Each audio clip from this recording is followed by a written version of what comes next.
Welcome to the Pain Education Podcast. My name is Alex Corey, and as always, I'm joined by Bill Parravano. This podcast is brought to you by the Camella Foundation. Our mission at the Camella Foundation is to relieve pain naturally using osteopathic healing principles.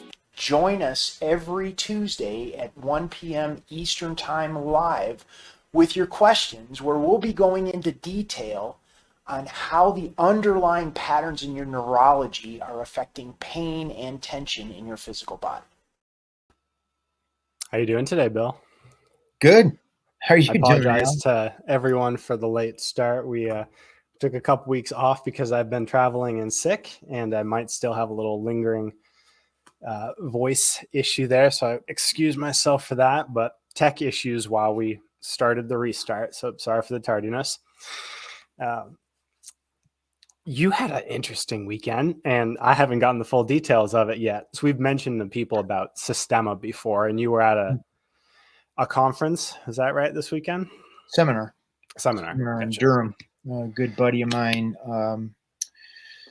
Who they got? Glenn Murphy and Pasquale Antonio. They put a seminar together out in Durham. They brought in Emmanuel Manolakakis, is one of the top Systema instructors in North America. Brought him down to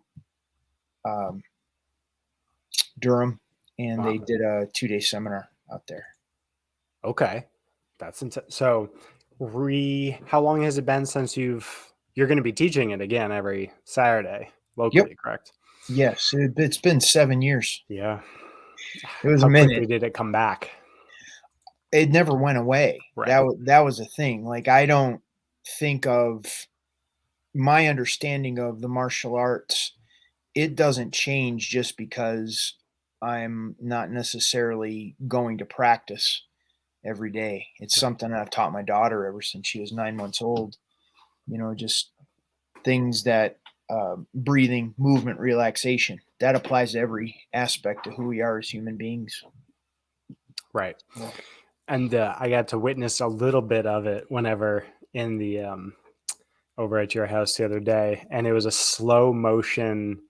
It looked like slow motion soft kung fu. So we'll tie it into today's conversation. Topic I put as neurological capacity, stress's impact on that, and how Systema works with that. And I think that's a fascinating topic that I didn't fully understand. Whenever you said that, I didn't fully grasp all that entails. So that might be a good place to start. What do you think of, or how would you explain to someone neurological capacity? That's your capacity of your nervous system to handle stress, to handle different situations.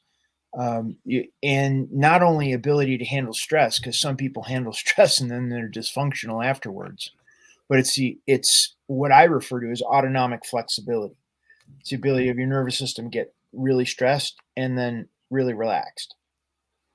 And what I'm seeing in society across the board, you either have people hanging out at one end of the spectrum or the other. You have people that, are like gung-ho, let's train martial arts and going full go all the time, but their body's breaking down. They don't have the capacity. They didn't build that recovery into their training that allows them to make it sustainable. Right. Like, and I see that. I saw it firsthand from my training in judo before I got into Systema. Yep. A lot of the guys that I trained with, they're getting joint replacements, knee replacements, hip replacements, fused discs in their neck and in their back and stuff like that. It's because there's no healing, no neurological recovery, the ability of the nervous system to recover after a difficult training. And, it's cool, and people can act all, gung-ho and like go for it, which is great. I believe the body is there to be pushed. But if you don't build that recovery into it, then in terms of a fight, if you're training for someone going to carjack you or hold you up or with a knife or a gun or whatever that is, well, you're too stressed out to even respond genuinely to the situation. You're Okay. also too broken down. Right. And that's on one end of the spectrum, and on the other end of the spectrum, you have the the people who are just, love and light and all energy and all that kind of stuff, which is great. Not judging against it. However, there isn't that capacity to show up and do what needs to be done in a grounded way. Right. Yeah, oh yeah, and I know both ends of that spectrum well. How would you measure personally your neurological capacity? I'm sure most people will have some idea of where they lay or not on any given day, but how do you tell what your neurological capacity can you train to have more, or is it a fixed amount? No, you could train to have more. Okay. Um, and there's the right kind of training to have more. Um, there's an interesting saying from my instructor, Vladimir, up in Toronto. One of the things he said is be a normal person. The main thing in Systema is to know yourself, Hmm. know how um, know how you respond in different situations, because you're going to respond in different situations differently based on your mental or emotional or physical state. Right. So when you begin to understand those aspects of yourself, then you get a better idea of how to show up in different situations. Back to a quote that Vladimir shared, and it was like, you know, be a normal person, like be in the middle of the road. Because if you're too nice, it's too far to go to be an asshole. If Right. you're too much of an asshole, it's too far to go to be nice. So being in that center of that, um, you know, take every situation as it comes without the judgment or expectation of how it's going to turn out. And that allows you to have more of a genuine response to any sort of situation. Right. That conjures ideas of monks, I guess. So whenever I think of any type of martial arts training, I always think of centered. So Mhm. footing, starting Mhm. with, and just making sure you're not, usually the classic iteration is a master trying to teach the disciple to not be anticipatory. And you can always think of someone waiting for where the attack's going to come from, and they'll push their energy one way or another. And obviously the attack will come from the other direction. And that Mhm. teaches you to not lean in any one direction, I suppose, and just be centered so that you can have an appropriate response. Is that Mhm. similar? Very similar. Okay. And the real work comes in having the genuine response. And too many people get tied up in the overwhelming massive attack Right. to defeat your opponent. And yeah, that's great. But what I'm saying is that the response does not justify the stimulus, Right. what came in. And that's where you see with a lot of situations with police is that they don't have the proper training. They don't know themselves. Right. So they have this disproportionate response to the threat. Right. I think of Not to, minimum effective dose almost. yeah, Yeah. essentially. And when you begin to understand that, then you get people could be handled as people based on their response. Right.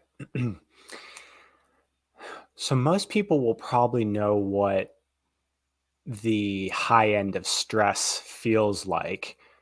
And we've chatted in previous podcasts about finding your baseline for one, but how do you find the opposite end? How do you find the opposing extreme so you know what that feels like on your autonomic flexibility? Uh, you create a contrast. You begin to create a contrast from the experience you're currently having with a different experience. And there are a lot of it happens as a result of the type of training that you have. Hmm. In Systema, the focus is on we strike the body, but we strike the body with an intention to heal. And you don't see that a lot in your uh, regular martial arts or typical martial arts. There's the striking to break the body or break the person, and what ends up happening is it builds up an anxiety in the Right. person that you're working with, and when you build up that anxiety, it creates tension in them. So in order to work with them, you have to strike through the tension that their body has, and in order to get inside. So it's kind of like the arms race. It just Right. keeps upping the tension, and whoever is the toughest is the one that wins. However, if you're focused on keeping the body in a relaxed state, in a parasympathetic state, while a conflict is happening, many times just your movement and relaxation, absolutely striking. And I'm not saying you're striking lightly, but it's proportionate to what you're experiencing. And while I'm thinking about it, since you had your seminar over the weekend and we're talking about knowing yourself, anything you learned about yourself with all of that refreshment on the material and curriculum and movement, any of that, anything you discovered over the weekend? Yeah. Oh my gosh. Yeah, there was the if you recall, and this was conversations we've had offline, I had a incident with getting sick and dehydrated and passing out, have falling, Mhm. and there was a pretty intense fascial strain that I had going from my right ankle up my right leg into the knee, into the hip, into the body. Well, it shows up in the front of the body. And when I was getting hit there, it is very tender, very difficult to kind of be like, okay, I'm open, hit me, Yeah.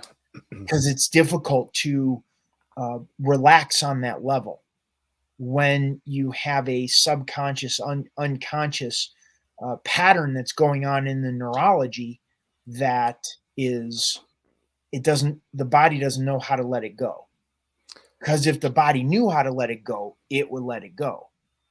But it doesn't know how to let it go. So it holds on as a protective mechanism that ends up in how I sit, I stand, I move, I lie down, I breathe. It affects everything, and it's in there underneath the surface of what I'm dealing with on a daily basis. As um, as I was getting struck in those Mm. places, it's like, whoa, you begin to experience your humanity, Right. as to, you don't feel so tough, because it's that one spot that you want to kind of hide and turn in a way Yep. so it doesn't get hit. But in doing so, in moving that way, your opponent, who's also studying tension in themselves and other people, recognizes that pattern that I was trying to hide, and it makes it easier to strike. Like it's the hard parts of the physical body that make it easier to strike. And so that would be a great intro into a strategy. If you're in pain, even if it's not a tremendous amount of pain like you are, if your body is protecting an area, but you have to perform, are there strategies that you can use to will your body naturally compensate and there's no way around that, or are there ways where you can sort of balance it out in the moment, or are you just stuck with that imbalance? Well, it's what you're working with. you can look at physical tension in the body the same as if you're going into a conflict carrying some sort of weapon, Hmm. um, a stick or something in your hand. That holding of that weapon actually creates tension in your Right. structure. So the handicap or the physical tension pattern that's going on in the body can perform can result in the same sort of compensation as you would if you had a weapon, because you're not necessarily acting genuine. A person who picks up a weapon is going to hold a different level of tension in their physical body than a person who doesn't. Right. Good point. And Because on that same note, while I'm thinking about it for stress, Mhm. because that was part of the whole thing as well.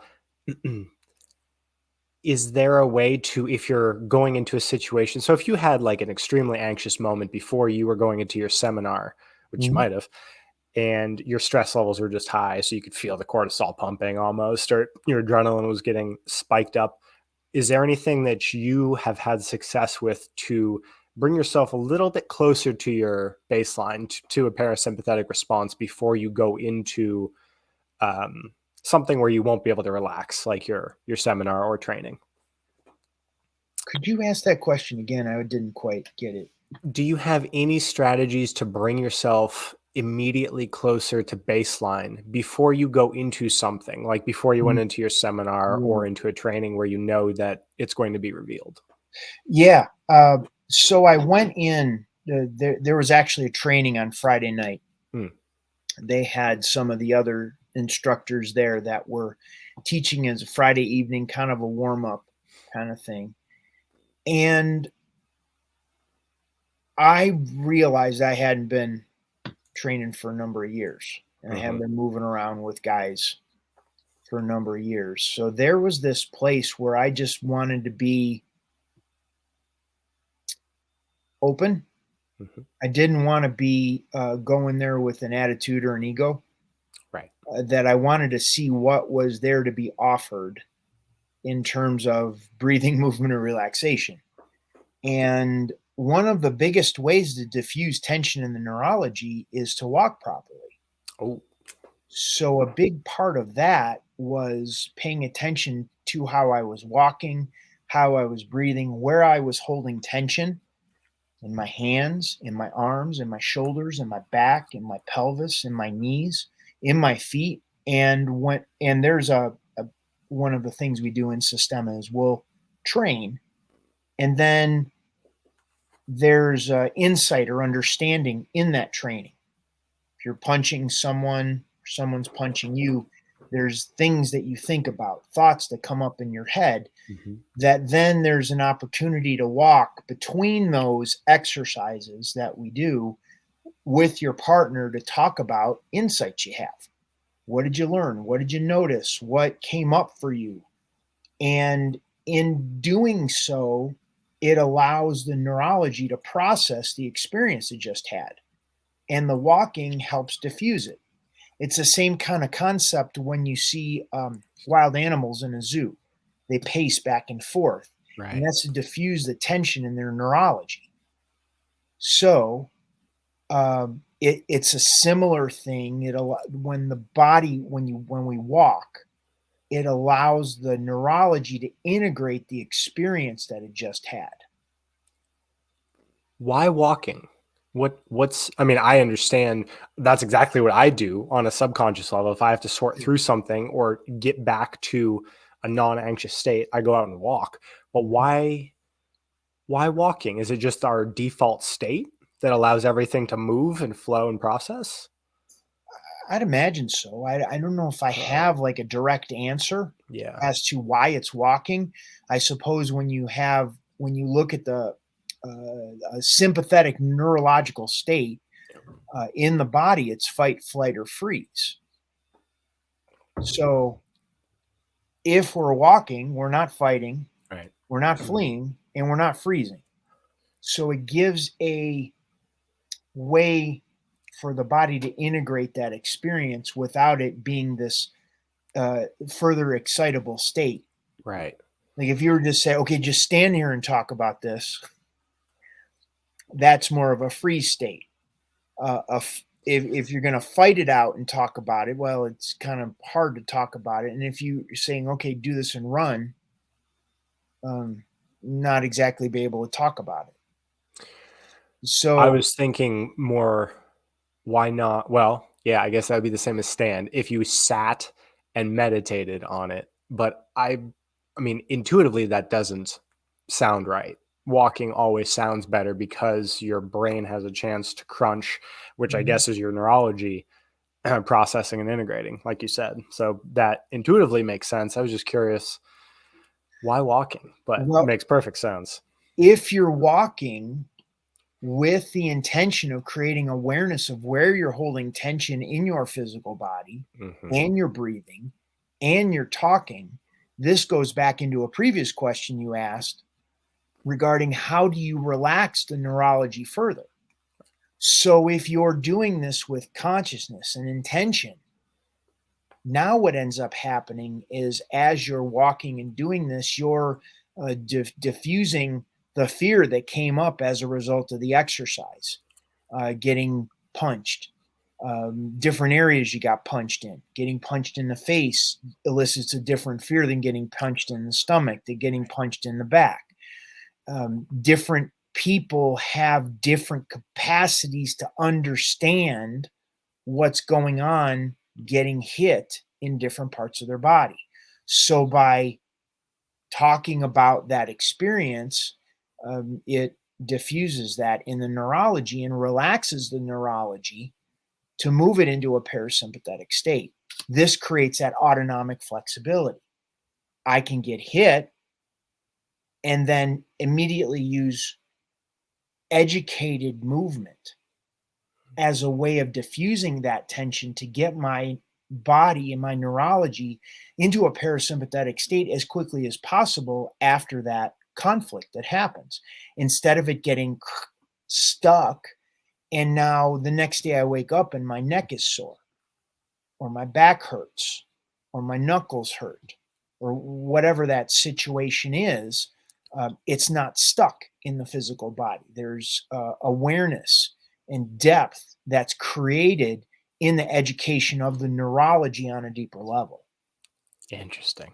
This may be irrelevant, but I don't know if you've played with this or someone else has, but taking that another step further, where we know that you can signal or almost trick your an environmental response. So that is it possible, or has anyone done visualization techniques of walking afterwards and elicited the same diffusal response? So you don't actually even need to do the movement, or is that absolutely necessary?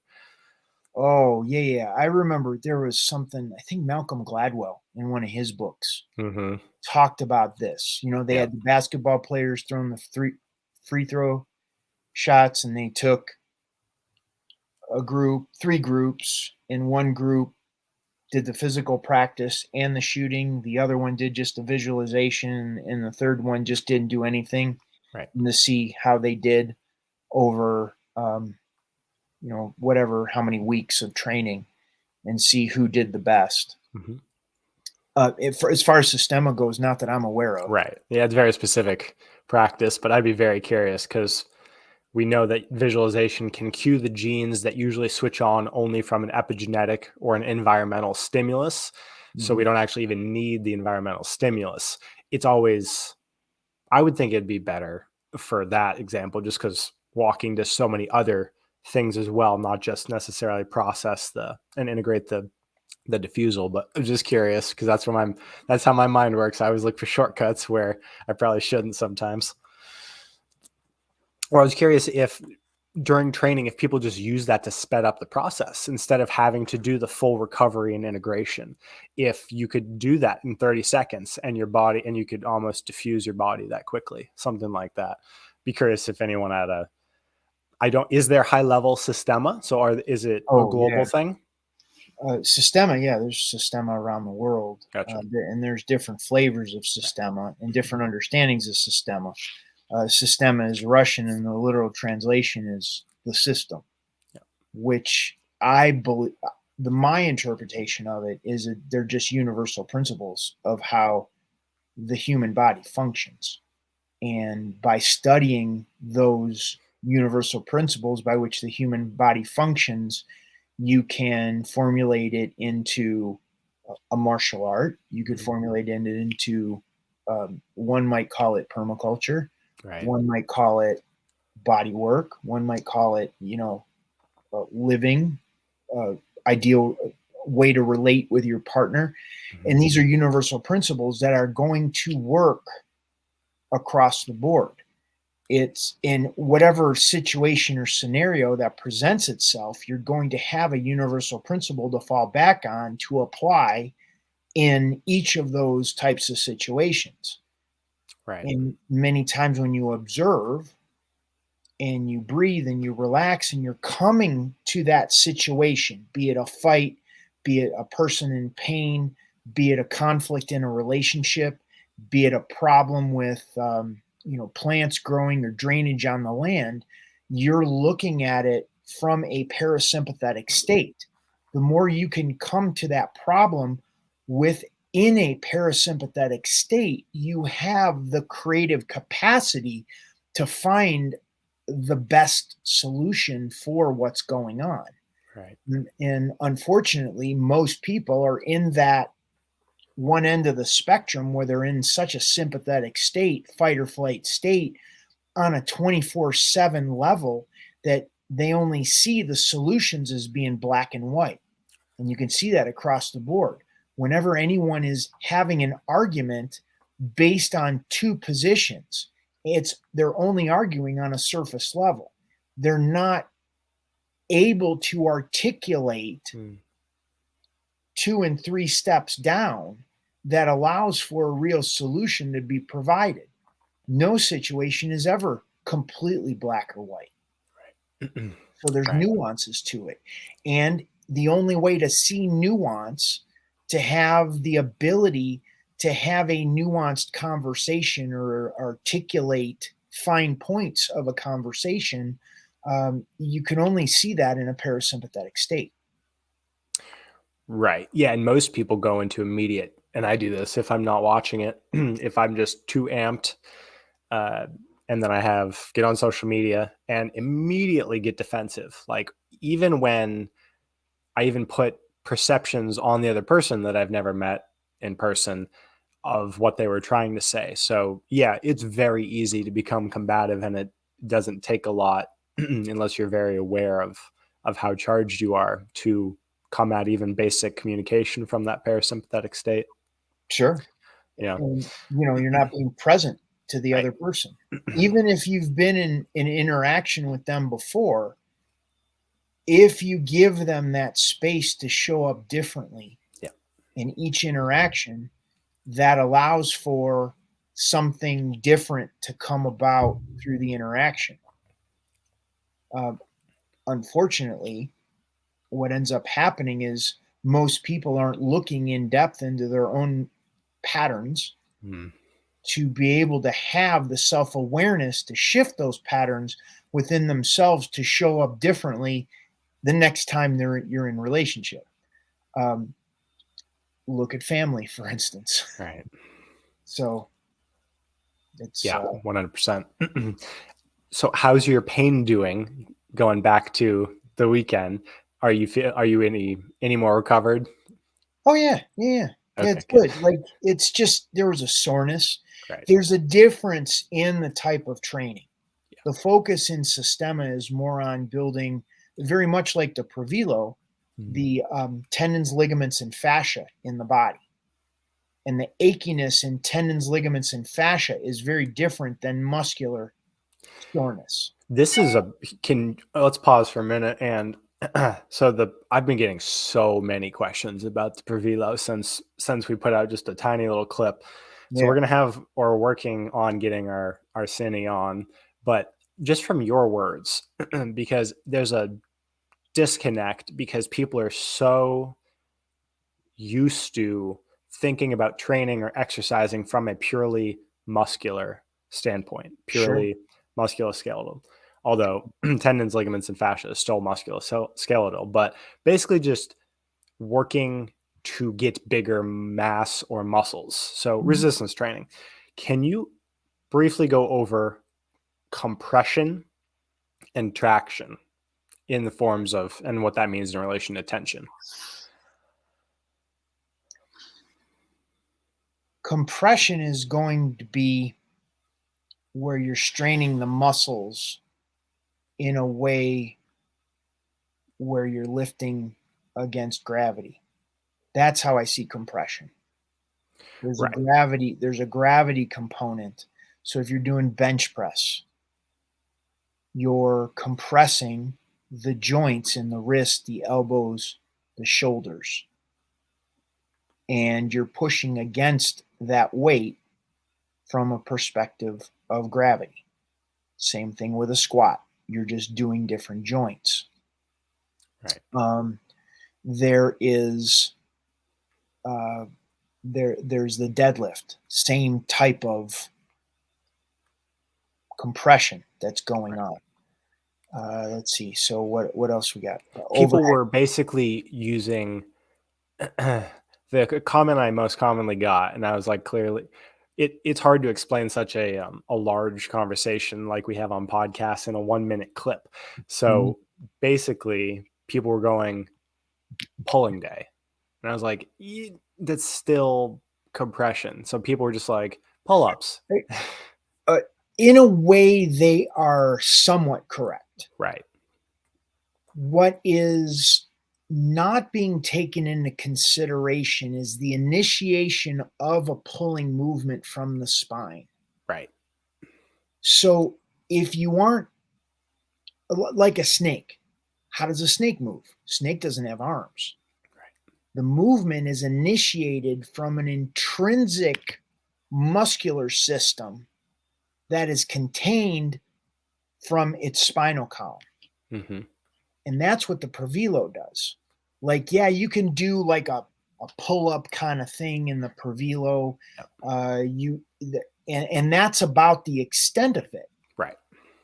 Is there are aspects of the Pravilo that you can do it similarly, like a pull-up or a leg raise, leg pull kind of thing. That's about it. Right. The other component is how can you initiate the movement from your spine that radiates out into the extremities, into the tendons, the ligaments, and the fascia. So the movement is initiated from the spine and then translates out to the rest of the body. Mm-hmm. That is something that I'm not quite sure where else it can be recreated. I did see there was some questions about Pilates reformer. Lots of Pilates. Yep. Well, I wasn't quite sure what a Pilates reformer was, and I looked at a picture and I said, "Well, it's square like a Pravilo," but other than that, I couldn't see anything similar. Right. Other than kind of the shape. It's hard to explain without someone try. I couldn't explain it if I had never tried it. I couldn't explain it. Well, and here's where we're talking about neurology. Right. When people see something that they don't know what it is, they have to describe it from a reference point of what they do know what it is. Right. And so they're describing it from the context of, oh, well, that's just like a pull-up. That's just like on back day. Yep. Or that just looks like a Pilates reformer. Or Right. that looks like something else that they know. And that's where the capacity of going into a place of uncertainty and being open without judgment allows for new information to come in. Right. And that's where many people struggle. And you get a lot of these silly internet arguments is because there isn't the neurological capacity of the people to be open in that space of uncertainty to the new information that's trying to be shared. There's a quick Yep. snap judgment coming from an elevated sympathetic nervous system state. Oh yeah. So it's like, and until that person that's asking questions from a place of judgment, they really don't get it isn't worth or dignify a response. Allow them to kind of waffle in that uncertainty, because somewhere in the back of their head, they're like, there's something there I don't understand. Right. And if they're coming at it, until they come at it from a place of being open to that new information, they're going to be stuck where they're at, arguing with themselves. It's an era of online ads that basically, I have this happen too if I'm not careful, is whenever you see something, the implied assumption is you should be doing this because it's better. Whereas that clip was, this is amazing and I've never felt anything like this. Mhm, There's no sell. It's like mhm, it was just a pure experiential documentation. mhm, And there's a mindset shift whenever you come at it from, this isn't training. This is decompression. This is resetting neurology. mhm, So people automatically compare it to what they're doing for training, like you just mhm. said. And they're Sure. like, do I have to take this into account? And the best responses I saw were, I could see this being used in complementary action to everything else. And I was like, exactly. Yeah. Mhm.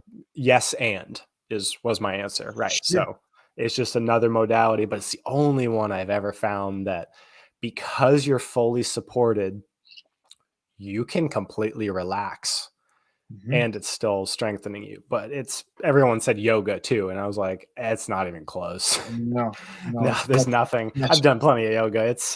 You have to support yourself. It's mm, purely muscular. Unless you're doing yin, there's always something supporting you. right, So it's energetic. Like you can only last so long. But right.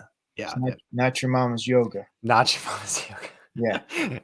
But yeah, I'd be amazed if I could get some yoga instructors' perspective on that and see what they feel differently, because they're probably pretty in tune with their neurology.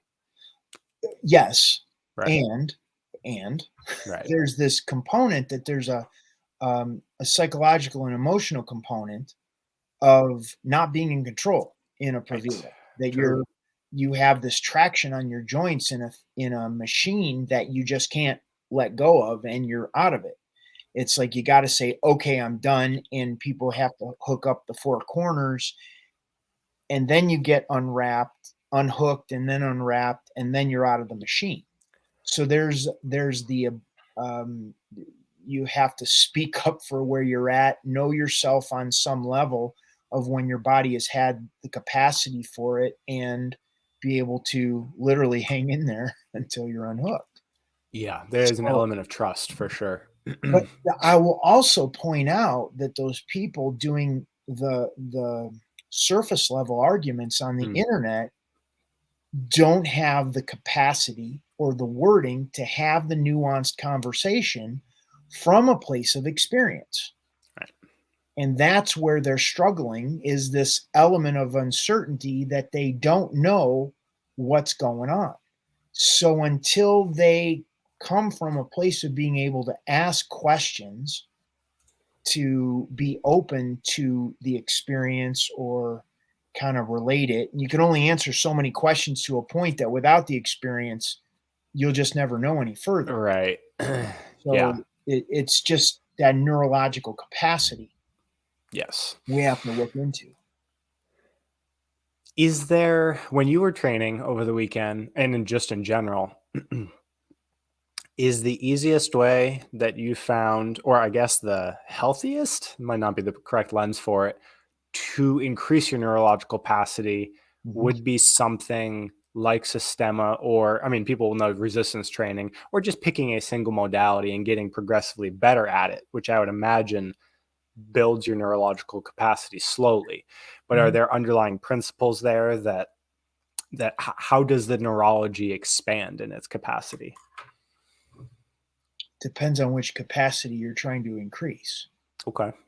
Um, I guess ability to handle stress and return to baseline the quickest, probably.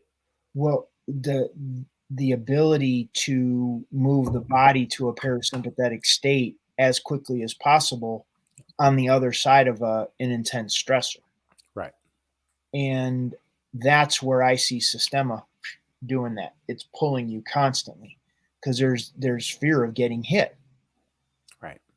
We all have an inherent fear of getting hit, and most of the time when we've been hit in our life, it's been out of some sort of emotion, some sort of anger.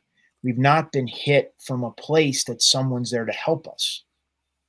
We've been hit with a strap because we did something wrong. I don't know. My generation got Right. Yeah. their ass beat pretty good, but My mom went to Catholic school. There are plenty of stories about yeah. nuns. Yeah. Yeah. So there's that place where even if you didn't get hit, there's not understanding physical touch in a way and what it means. There's no distinction. And in society, we either kind of have this we really don't touch, or when we do touch, it's purely sexual. Right. So there isn't like this nuance of touch. So Systema provides that in a way through the striking, through we walk on each other like a massage. There is, striking with different with the fists, with the feet, with sticks, with there are different. You think of different weapons, and you train the body to feel and understand how to move away from those experiences. And then on the thinking back again to sort of on the more muscular paradigm, increasing your neurological capacity for, I guess, for stress and not necessarily coming back.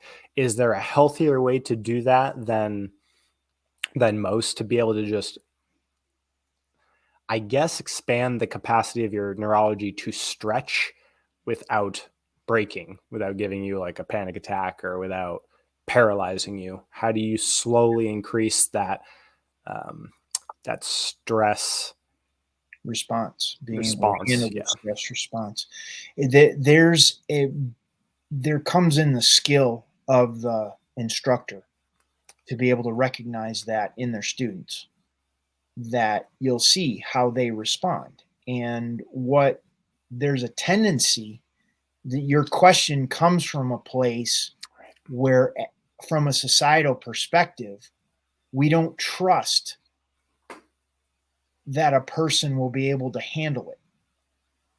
We play to the lowest common denominator in society right now as to who doesn't want to get offended, or who doesn't want there to be upset, or whatever it is. It's just, we just keep lowering the bar to this place where now we're coddling to who could whine the loudest. Yeah. And that doesn't serve society. That doesn't make for a strong society, strong community, strong people, both mentally, physically, emotionally. It doesn't exist when you're catering to the lowest common denominator. So being able to give these stimuluses to the nervous system, to the physical body, see how the student handles it, see if the student comes back. And the idea in Systema is you don't, the analogy was given to me in the beginning of my training that there's like an egg inside of each of us. And you want to strike the body just enough to crack the egg, from which something more beautiful grows from that. You don't want to crush the egg, because if you crush the egg, the person feels overwhelmed and doesn't know what to do with that experience. And there's less of a tendency for that student to want to come back. There's no motivation because they don't feel stronger on the other side of that experience. The idea is, if we crack it, it grows. And we do that with the Pravilo. Oh yeah. We start 25 pounds on each corner. You're not even suspended off the ground. You just get that slight tension on the joints, and you breathe. You see how it feels. You see how your mind handles it, your emotions and things like that. And then you let them noodle on that for a week. Mm-hmm. And the next week they come back, and we saw women doing that. Oh yeah. They're like, I want to get suspended now. I Yep. want more tension in there. And it's because we didn't overwhelm the neurology. Right. It isn't that old school mentality of like, well, we'll see how much you can handle before you break. No, that doesn't really, that mentality also doesn't allot for a stronger community, a stronger society, a stronger person, because now you're breaking them.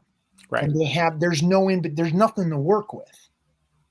So by giving them that little bit each time they show up, give them a little bit more and a little bit more, and see where their mental state is. See if they got good sleep.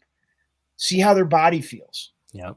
See how their emotions are. If they feel fragile, well, then maybe we don't do much. There's breathing, movement, relaxation. We don't do any striking, maybe that day. Yeah. But then the next time they come up, and you can see their psyche needs it. Their psyche needs to be pushed physically, mentally, emotionally. They can handle it. Deliver it to them, and they'll come back stronger. And this is where I don't believe as a society we're looking at training in a way that builds that up to make everybody stronger. You have on one end of the spectrum, you have the CrossFit kind of deal, where it's like push, push, push, push, and then the body breaks. And then there's how do they come back from that? And they usually kind of tape it up or put a knee sleeve on or something like that, take some painkillers, and they want to get back in the gym. But there's no like really being present to where the body is at any one given time. Right. Yeah. Well put.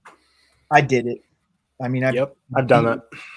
Yeah, I did it. That's how I got into the knee business. Right. True. Good point. The shit out of myself until my body couldn't handle it anymore. And then finally my body was like, So anyways, I know you wanted to keep this one a little bit shorter. I was going to say that might be a good place to stop, because I have a guest popping over who I haven't seen in a while.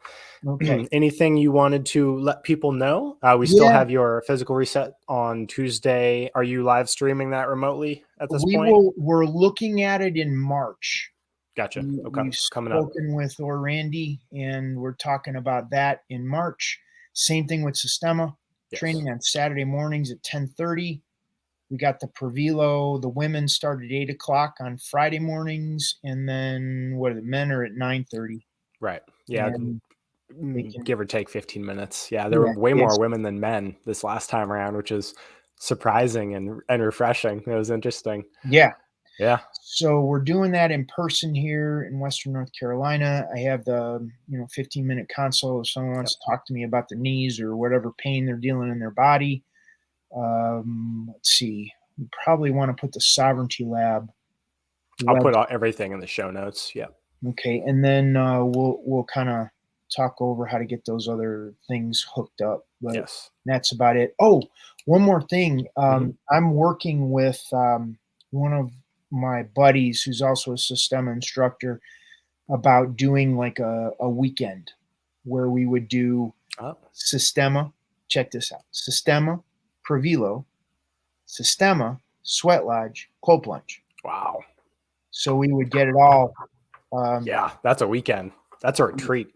Right. So we would do it like Friday to Sunday-ish, something like that, where people can get an immersion thing. I already talked with Rob over at Mandala Chocolates, Mandala Springs, to host that, and people would stay, camp or whatever accommodations he has or things like that. But I thought that would be fun. So we're working on pulling that together. Wonderful. Okay. Yeah. And if anyone wants to keep up with that, I always have the newsletter that you put out in the show notes. So if someone wants to get involved in that, then join the newsletter, and you guys put out very active, responsive newsletters. So that's how those are And good. also the water stuff. Oh yeah. We're going to have the conversation about the water stuff. That's your Yes. area with Ashley. We're going to have Mm-hmm. that conversation Thursday about what are we talking about? Sovereignty Labs being a fill-up station for electrolyzed reduced water. Yeah, do that, Yep. and then your coaching as well, your Yes. nutritional stuff, and then I don't know if you saw we got the lab. Oh yeah, you were there last Mm-hmm. Friday, so you saw it Completely got rearranged. Yeah. tweaked around. It got Oh yeah. further tweaked out, so we have availability for the PEMF, the Yes. multi-wave oscillator machine, the plasma ball, all those kind of things, where people can access that. And then you and I also need to chat about the training if you want to do trainings Yes. out of there, because Right. it's all opened up, so it's easy to access now. Yeah, this space is a full every modality you can think of training and recovery space. So traditional resistance training, there's the sympathetic and parasympathetic training with Pravilo, there's living design technologies. The space is pretty remarkable for not being like a massive warehouse where you'd Yeah, usually have this many types of tech. Yeah. yeah. So we'll put all that in the show Yes, notes. it will. And anybody have any questions, just reach out to Alex or myself, and we'll be doing it. I think we're good now. We'll be streamlining it moving forward on Wednesdays at or Tuesdays at 1 p.m. Eastern. Correct. On this. Yeah. Thanks for tuning in, everyone. And I'll give you a call after this, Bill. I got a couple things I got to chat with you about. Cool. Great. Thanks, everyone. Thanks, Okay. Bill. Thanks, everybody. Bye bye.